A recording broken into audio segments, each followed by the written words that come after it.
এই অটো বাজারে যাবি? যাবো, তাহলে চলেন। ঠিক আছে। আরে তাড়াতাড়ি উঠুন, শুরু করে। বাজারে তো এসে গেলাম বাবা। এসেছো তো কি আছে? কি নিবি মুলা, আমার বউ কইছে। মূলা আছে দাদা, মূলা থাকলে দাও। আছে, নাও তোমার মূলা। খা। ধন্যবাদ দাদা। আমি হালকা আজাকে আমার বউ আমাকে বাজারে পাঠাইছে। হ্যাঁ ঠিক আছে। এখন আমি মূলা লইছি, মূলা খামু আর পাতবো। এই কি অসৎ।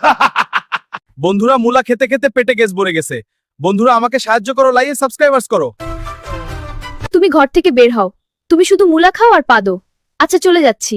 এই দাদা আমাকে ঘর থেকে বের করে দিয়েছে। কেরে হালকা, আমি বলে মুলা খাই আর পাদি। ধন্যবাদ বন্ধুরা, লাইক সাবস্ক্রাইবার্স করে আমাকে বাঁচানোর জন্য। আর তোমরাও বেশি মূলা খেও না, না হলে আমার মতো পেটে গ্যাস হবে আর পাতবে। হে, মূলা খাওয়া স্বাস্থ্যের জন্য ভালো, তেমনি বেশি খেলে খারাপ।